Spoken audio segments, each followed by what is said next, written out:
ई कहानी हा चोर राजू के। ओकर हर रात चोरी के लिए ही बनल रहल, मगर रात तो सबके होखेली। ओकर साथ की ऊ रात केहू और के रहल। रात रहल मगर चांदनी रात ना। चोर राजू एक घर के खिड़की खोले के कोशिश करत रहल। ओकर पीठ पर एगो बैग टंगल रहल। घर के चारों ओर आंगन और बाउंड्री रहल। राजू ई काम एगो लोहा के छड़ से करत रहल, जेकरा ओ खिड़की के नीचे की ओर से अंदर की ओर करके रखले रहल। राजू एगो जोर के हाथ मारेला और अंदर से खिड़की खुल जाली। राजू हिन्ने उन्ने देखेला और अंदर कूद जाला। अंदर आवत ही राजू खिड़की वापस बंद कर देवेला। अपना बैग में से वो एगो काला कपड़ा निकाल के ओकरा खिड़की के ऊपर रख देवेला और टॉर्च जला लेवेला। कपड़ा टांगे के मतलब ई है कि बाहर रोशनी ना जाओ। राजू के जब कहीं कुछ न मिलेला तो वो हताश हो जाला। आज के दिने खराब बा।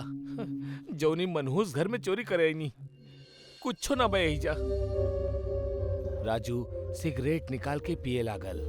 जलावे के खातिर लाइटर के यूज करेला। चला भाई राजू, कोनो और ठिकाना ढूंढल जाओ। इहे के साथ राजू काला कपड़ा उतार के बैग में रख लेवेला और खिड़की खोलेला, लेकिन खिड़की ना खुलेली। ई खिड़की काहे ना खुल रहल बा? राजू और कोशिश करेला, लोहा के छड़ से खोले के कोशिश करेला। के बा ये जा के बा? हंसे की आवाज सुन के राजू बुरी तरह से डर जाला। राजू चारों ओर टॉर्च मारेला। तब्बे एगो अनदेखा फोर्स ओकरा तेजी से खींच के एगो कमरा में ले जाला। कमरे में आवत ही कमरा तेजी से बंद हो जाला। राजू बुरी तरह से डरल बा। कमरा में आवत ही वो फोर्स ओकरा छोड़ देवेला। ओसे छूटत ही वो फर्श पे पीछे खिसक के दीवार पर लग जाला। टॉर्च जलत रहेला और वो बड़बड़ाए लागल। हे भगवान, ई का हो रहल बा? कहीं घर भूतिया तो ना? राजू के डर सही रहल। वो घर वाकई में भूतिया रहल। वो घर पे एगो आत्मा के राज रहल, जौन सालों से वो घर में केहू के आवे के इंतजार करत रहल। वो रात ओकर इंतजार पूरा हो गए। राजू लगातार कमरा में डरा सहमा हिन्ने हुन्ने टॉर्च मारत रहल। देखा तू जे केहू भी बड़ा, प्लीज हमरा के ज्यादा, हम वादा करता नहीं आज के बाद फिर कबो ना आई भेजा। तब बे वहीजा एको लड़की प्रकट होखिली, जौन सफेद कपड़ा पहनले बाड़ी, ऐसे जैसे कोनो लाश सो गइल होखे। राजू ओकरा देख के बुरी तरह चीखेला।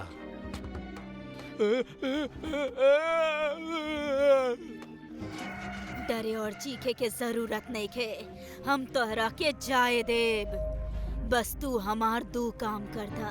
तू जोन बुलबू हम करब, हमरा के जाता बस। पहला काम तोहरा के ई आदमी के हर हाल में यहाँ लावे के बा, और दूसर काम ई औरत के यहाँ बुलावे के बा। ठीक बा, हम लेकर आओ तनी।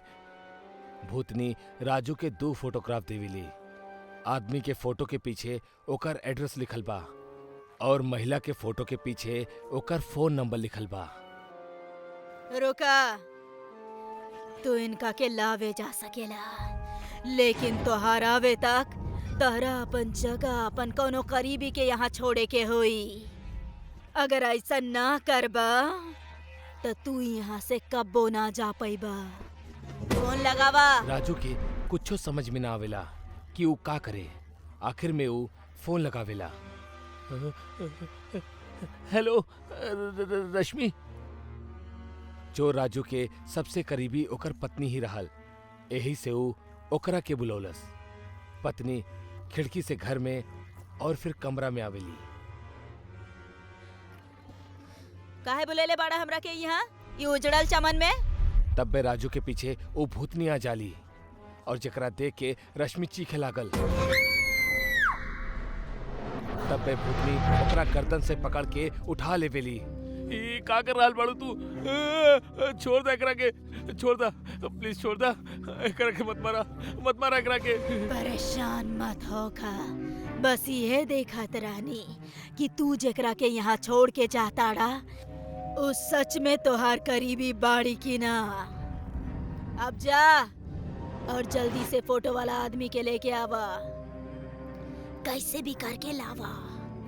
बाकी लेके आईहा और वो औरत के फोन करके इन्हें बुला लिहा। माँ बाड़ी उ हमार, ई घर के जिक्र करबा तो वो आ जाई। भूतनी छोड़ देवेली, रश्मि बेहोश हो जाली। ठीक है, जैसन तू कहलू हम वैसे कर दे। बस तू हमारे वाइफ को कुछ मत करिया, हम जाता नहीं। तब बे दरवाजा खोल जाला और ओकरा बाद खिड़की भी खुल जाली। राजू पागलों के जैसे आधी रात में वो आदमी के घर ढूंढत रहल। राजू फोटो के पीछे लिखल एड्रेस से लोगन के घर के नंबर चेक करत रहल। फोटो के पीछे सुंदर नगर 12/48 लिखल रहे। एगो जगह टॉर्च मारेला तो वहां 12/36 लिखल रहे। थोड़ा आगे जाला और फिर से टॉर्च मारेला, वहां 12/48 लिखल रहल। साथ में लिखल रहेला राम निवास। राजू अपना बैग से देसी कट्टा निकालेला और हाथ में पीछे के अंदर तक जाला। बेल बजावेला। 2 बार बेल बजत ही एगो आधी नींद में एगो आदमी बाहर आवेला। जी कहीं? सुनील जी से मिले के बा। हमें सुनील बानी कहीं? नाम कंफर्म होखत ही राजू सुनील के सर पे देसी कट्टा के पिछले हिस्सा से वार कर देवेला। सुनील ओकरा बाहों में झूल जावेला। राजू अपन फोन निकालेला और लेडी से बात करे लागल। हेलो, हमार नाम राजू हा। ये वक्त हम आनंद नगर के घर में कैद बानी। आप नहीं तो हम मर जाइब। राजू सुनील के एगो बाइक पे बांध के लेके निकल जाला। राजू ओकरा खिड़की से अंदर ले आवेला और खींचत हुए कमरे में ले जाला। इली भूतनी जी, जैसन आप कहले रहनी हम वैसन कर देनी। अब शादी हमरा के उ औरत भी आए वाली हुई। ओहो आ गइल बाड़ी। घर के ताला खोल के अंदर दाखिल होकेली। अंदर आवत ही वो लाइट जलावेली। के बा अंदर? के फोन कैले रहे हमरा के? कमरा से आवाज आवेली। माँ, हम बोलेले बानी आपके, हम अपन ही कमरा में बानी माँ। आवाज सुन के माँ परेशान और हैरान हो जाली। वो दौड़त हुए कमरे में जाली। नीलू। कमरे में ओकरा राजू, ओकर बेहोश बीवी और सुनील मिलेलन। वही जे भूतनी खड़ल रहेली। नीलू नाम लेत ही भूतनी एगो सुंदर सी लड़की में बदल जाली। हाँ माँ, हम तो हर नीलू। तू कहाँ चल गए रहलू हमार बच्ची? कितना ढूंढनी तारा के हम। तू जिंदा बाड़ू, मगर हम तो तोरा अपना हाथ से मरले रहनी। यही जे सुन ले लू माँ, हमार मंगेतरी हमरा के मार के ए पलंग के नीचे दफन कर दे ले रहे। काहे कि हम एकरा के जबरदस्ती करे से रोक ले रहनी, तभी हमार विश्वास के चीर ले रहे। और अब हम एकरा के चीर दे। अब हम आजाद बानी माँ, अब हम आजाद बानी। चलतानी माँ। इतना कह के नीलू फिर से भूतनी बन जाली और अपन हाथ सुनील की ओर करेली और गर्दन टेढ़ी करेली। सुनील दीवार से जाके चिपक जाला और ओकर हाथ मुड़ के टूट जाला। फिर टांग भी मुड़ के टूट जाली और ओकर मुंह टेढ़ा और बड़ा सा फट जाला। भूतनी गायब हो जाली। वहीजा कमरा में रोवत माँ, हैरान राजू और बेहोश राजू के पत्नी रहल। हर इंसान के अपना कर्म के फल इहे जन्म में भुगते के पड़ेला। यही से कहेनी, बुरा कर्म करे से पहले सोच ला, अगर ओकर परिणाम तोरा भुगते के पड़ी तक का तू सह पैबा?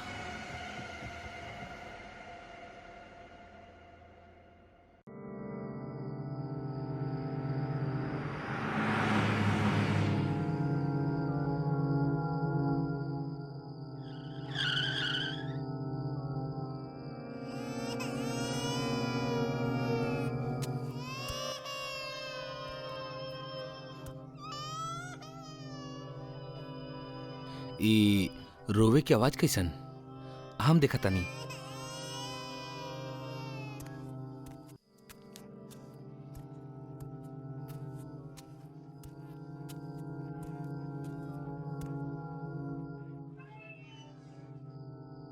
आ!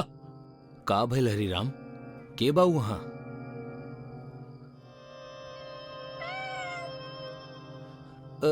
न भैया, यहाँ केहू नइखे। लागता केहू मजाक कैले बा। केहू मजाक कर रहल बा शायद। भाग गइल।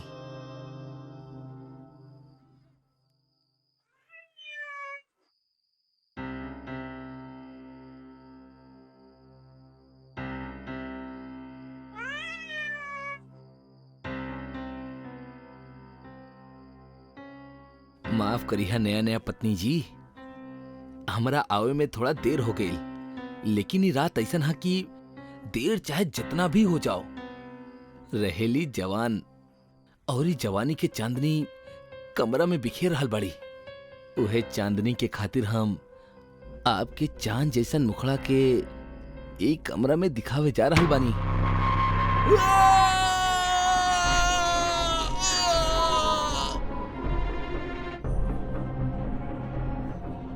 और कितना पीबा? बहुत हो गइल पियल। चल अब चल के सूत जा। अरे ऐसे कैसे सोच जाए? आज हमार भतीजा के शादी भइल बा।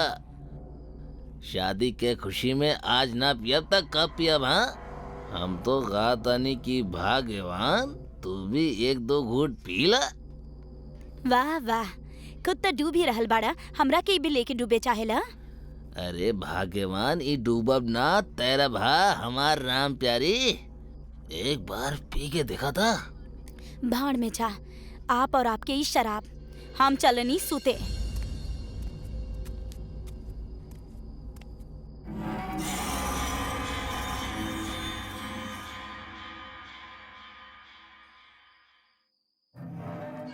अरे उर्मिला, तू वापस का आ गेलू? जा हमरा चैन से पिए दा। अरे भगवान, तार आवाज का हो गई? पहचानला? चारू तू आप हमरा के पहचान लेहनी? हमरा के त लागल रहे आप हमरा के पहचान अभी ना।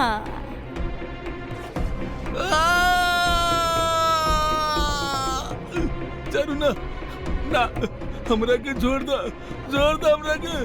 काहे? मरे से डर लागेला?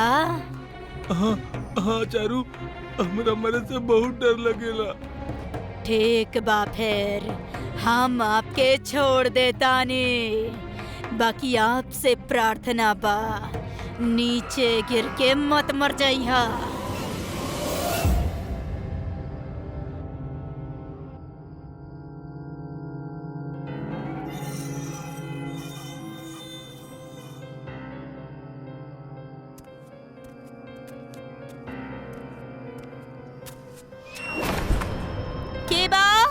के बा? अरे अंजलि बहू, तू एजा का करत आड़ू? कुछ चाही का?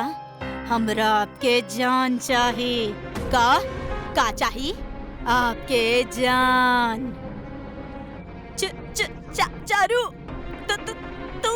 तू एजा कैसे? हाँ, हम ई का कर रहल बाड़ू चारू? हम तार का बिगड़ले बानी। छोड़ दे हमरा के, छोड़ दे। छोड़ दे। बचावा, क्यों बा? चिल्लावा, चीखा, बाकी कौनो फायदा नहीं खे, काहे कि जब तक हम ना चाहब आपके आवाज यहाँ केहू ना सुन सकी। छोड़ दो हमरा के, छोड़ दो।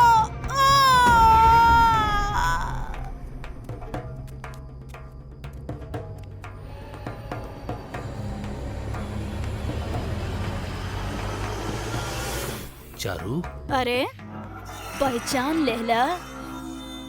हमरा त लागल रहे चाहे कुछ हो जाए आप हमरा के ना पहचानब। ई तक कमाल हो गई। कि हम सबके याद बानी। लेकिन तू तो मर चुकल बाड़ू, फिर तू यहाँ कैसे? मर त चुकल बानी, बाकी का करती? बदला लेवे खातिर हमरा वापस आवे के पड़ल। जैसन आप लोगन कईनी वैसन तक केहू दुश्मन भी ना करेला। वैसे हम आपके भाई और आपके पत्नी के तब मार देले बानी। अब आपके बारी बा, आपके बाद बाकी सबके मार डालब।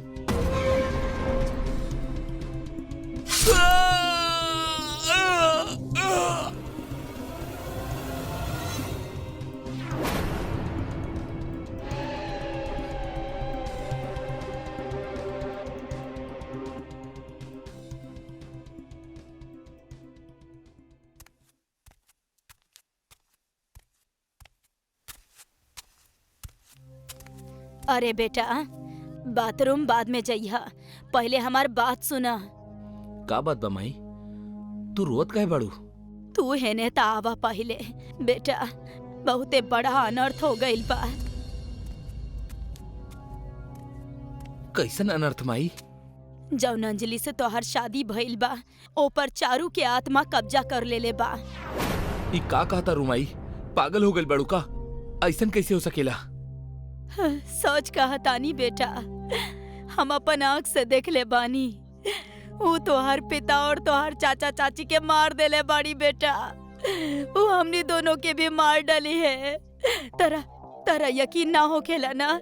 चल कर रसोई में देख ला। देखा कितना बेरहमी से मरले बाड़ी तोहर बाबूजी के।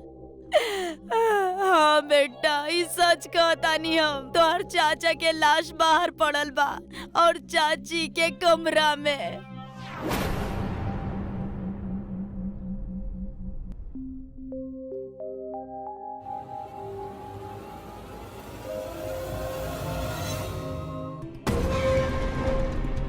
हाँ माई, आप सही कह रहल बानी। हम रात में ही देख लेनी हा कि अंजलि ना केहू और हा, लेकिन वो चेहरा देख के हम बेहोश हो गए रहनी। सुबह उठनी तो हमरा के सब सपना जैसा लागल। लेकिन अब हमनी का करल जाई माई? अगर हमनी भागा भी चाहे ता चारू हमनी के कहीं न जाए देई। कहे ना हम चारू के पास जाके ओकरा से माफी मांग ली। बेटा, ओकर आत्मा गुस्सा में बा। अगर वो हमनी के माफ ना कैलस त आके खाई पीछे कुआ हमा गिरे के दोनों जगह बा। खतरा तो उठावे के ही पड़ी। गलती की माफी मांग लिहल जाई तो शायद वो हमनी के माफ कर दी। जैसन तू कहा बेटा, डूबत के त तिनका के सहारा ही चाहिए। चला देखल जाओ का होखेला।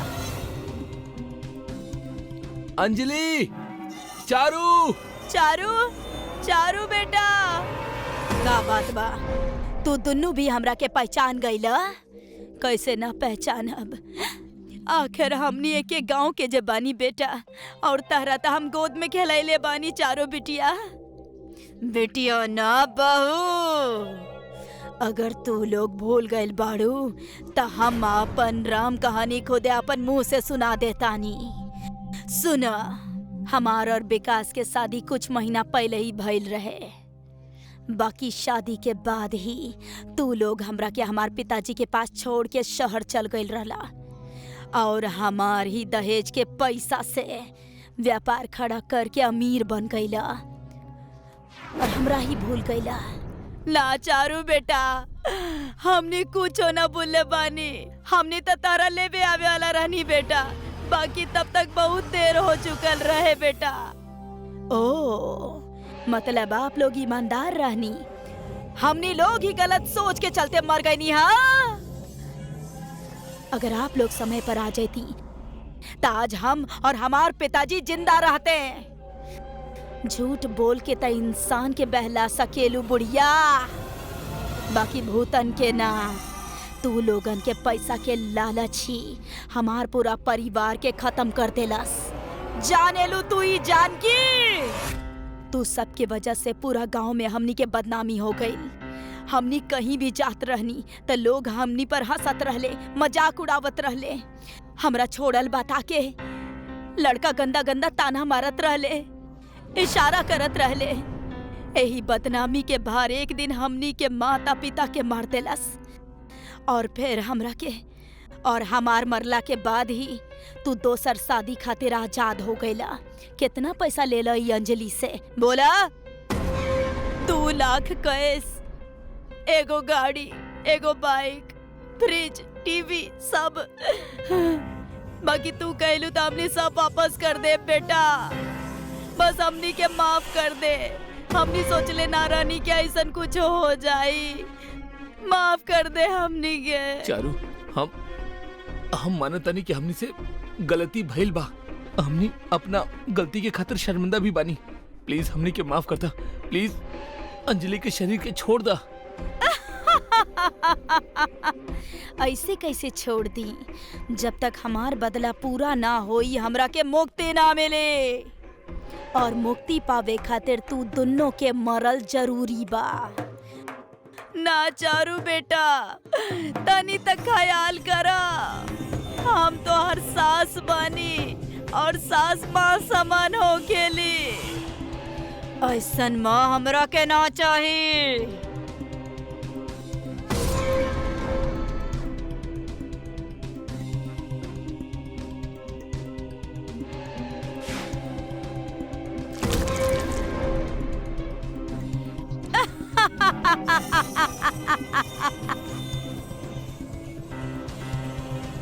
हम जानतानी जब आपके बेहोशी टूटी तो आपके सामने हजारन सवाल खड़ा हो जाई हैं। शायद आपके उस सवालन के जवाब हमारी स्टोरी में पता चले। देखिए मिस्टर शर्मा, समझे की कोशिश करी। अगर आप ओवरड्राफ्ट के लिमिट ना बढ़ोनी तो कॉन्ट्रैक्ट हमने के हाथ से निकल जाई। I am sorry Sunil ji, हम पहले ही आपके लिमिट 5 लाख रुपया बढ़ा चुकल बानी। ऐसे ज्यादा ना बढ़ा सके नहीं। आप प्लीज हमारी भी मजबूरी समझी। हम प्रोटोकॉल के अगेंस्ट ना जा सके नहीं। कैसन प्रोटोकॉल मिस्टर शर्मा? हम जैसन मिडिल क्लास बिजनेसमैन के आप हजारों प्रोटोकॉल बतावे लग जाले, लेकिन इस देश के बड़ बड़ उद्योगपति के करोड़ों के लोन दे समय आपके प्रोटोकॉल का तेल लगावे चल जाला। हाँ, ये आप कैसन बात करे लगने सुनील जी? जुबान पे काबू रखी। चला यार यहाँ से, हमने कुछ और सोचा। अमित प्लीज, तोरा के पता बना अगर ये प्रोजेक्ट हाथ से निकल गई तो हमने मिडिल क्लास बिजनेस के लेवल से ऊपर उठे में बरसों लग जाई। हम आपकी परिस्थिति समझता नहीं सुनील जी, लेकिन आप हमारी परिस्थिति समझे के कोशिश ना कर हल बानी। हम बस इतना ही कह सकेनी कि जब आप बड़ उद्योगपति बन जाई हैं तो आपके जगह केहू और होगी। यह व्यवस्था है। आई होप आप हमारी बात समझत हुई हैं।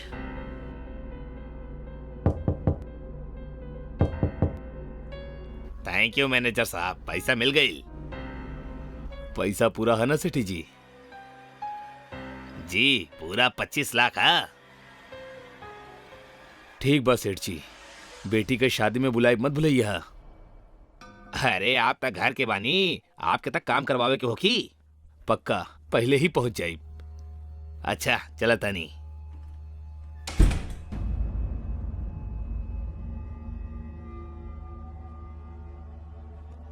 हम चलता नहीं शर्मा जी।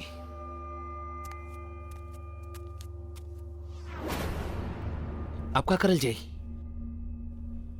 जब जमाना साथ ना दी तो उल्टी राह पकड़े में देरी ना करे के चाहिए अमित। ना तो गरीब जिंदगी गरीबी में ही मर जाली, और हम गरीब ना मरल चाहता नहीं। ये प्रोजेक्ट हर हाल में पूरा हुई।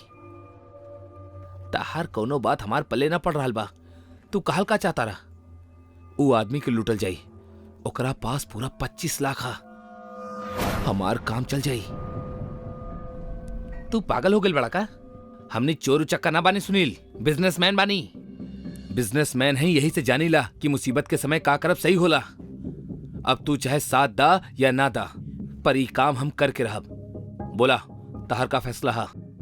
अगर वो हमरा के पहचान लेलस ता तो ओकरा के मार दिहल जाई। जल्दी बोला, साथ देबा या हम अकेला जाई? उजा रहल बा। टेंशन मत ला, हम एक काम अकेला ही कर लिया।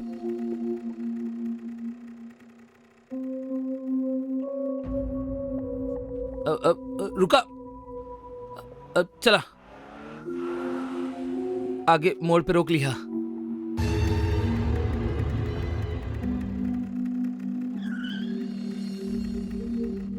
का भेल बेटा? कुछ ना अंकल, गाड़ी थोड़ा गर्म हो गई बा। अरे आप दोनों तो वहीं बैंक में रह लेना। ठीक बा, आगे वो गैरेज है, हम वहां से वो मैकेनिक के भिजवाता नहीं।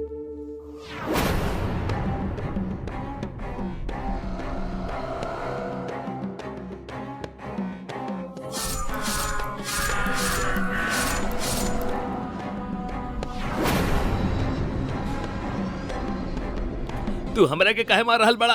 तहार हमरा से का दुश्मनी है? हम तो आज पहली बार तोरा के बैंक में देखले बानी। बस हमार कोनो दुश्मनी नहीं है। दुश्मन तो ई वक्त था, हमरा पैसा के जरूरत रहे जौन तोहरा पास बा, उहे के खातिर हम ई सब कैले बानी। ना ना, तू ही ना कर सकेला। ये पैसा हमार बिटिया के शादी के खातिर बा। हम तोहरा के पैसा ना ले जा दे।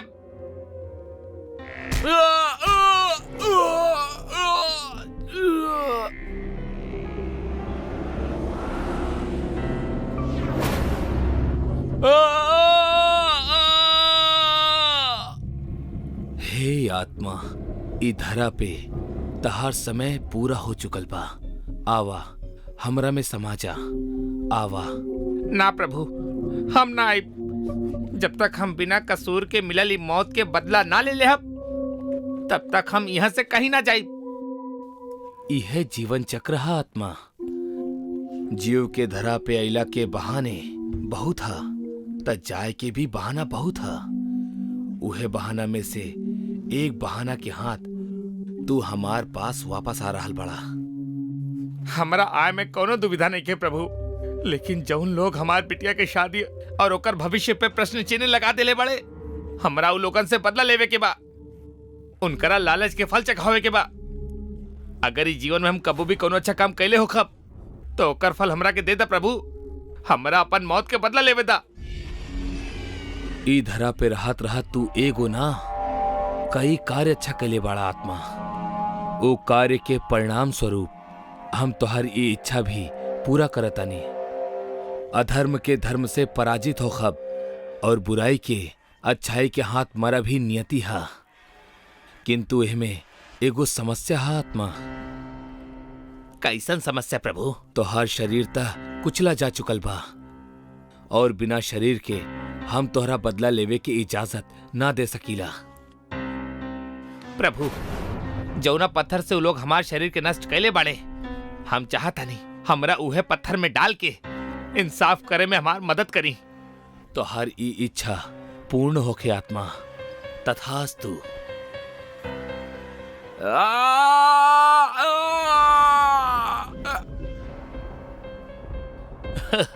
ये हमार जीत के खुशी में चीयर्स।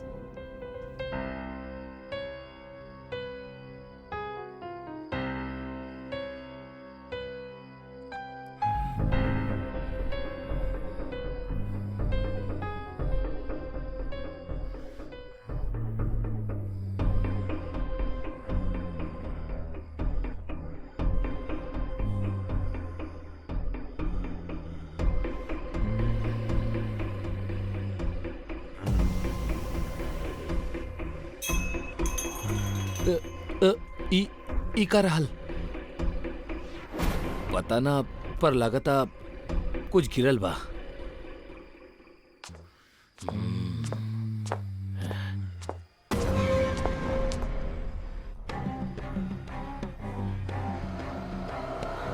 मरे के खातिर तैयार हो जा। तू के बड़ा और ये पत्थर सा शक्ल काहे बना के रखले बड़ा? हमार तो हर का दुश्मनी हा जौन तू हमरा के मारल चाहता रहा। तू 3 सवाल कैले बाड़ा, त आखिरी सवाल के हम तोहरा सबसे पहले उत्तर देहब। हमार तोहरा से कोनो दुश्मनी ना बा। दुश्मन तई वक्त हा। हमरा के हमार पैसा वापस चाही जौन तोहरा पास बा। उहे के खातिर हम यह जाइल बानी।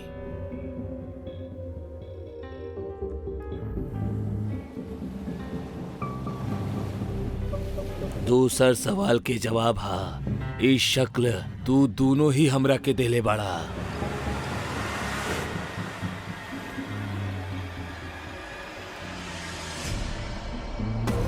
और पहला सवाल के उत्तर, हाँ, हम उहे बानी जेकरा बारे में सोचकर तोहार हवा टाइट हो रहल बा। जेकर बेटी के शादी के पैसा तू दोनों चुरा के मार देहला। हम उहे सेठ ही बानी। ना, ई ना हो सकेला। तू तो मर चुकल बड़ा। हाँ, हम मर चुकल बानी, लेकिन तू जैसन पैसा के अंधा अधर्मी लालची इंसान के सबक सिखावे के खातिर भगवान भी अपन नियम बदल लेवेले। ई बदले नियम की पूर्णता तू दोनों के मौत से ही पूरा होगी। ना, हमरा के मत मारा। हम तार पैसा तोरा के वापस दे दे। अब हमरा के मत मारा, हमरा के मत मारा। ई रहा तार पैसा। पैसा से मौत के खरीदल ना जा सकेला बुरी आत्मा, और वो पैसा से तो बिल्कुल भी ना, जौन तहार बा ही ना।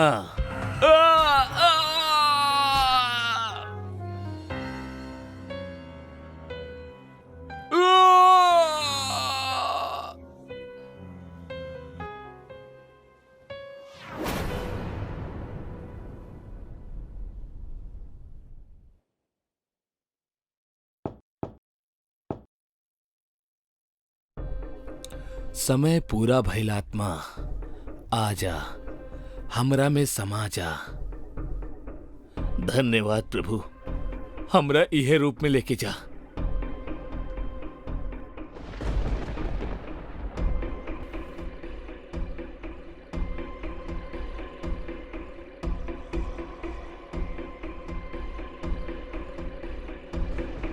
पापा,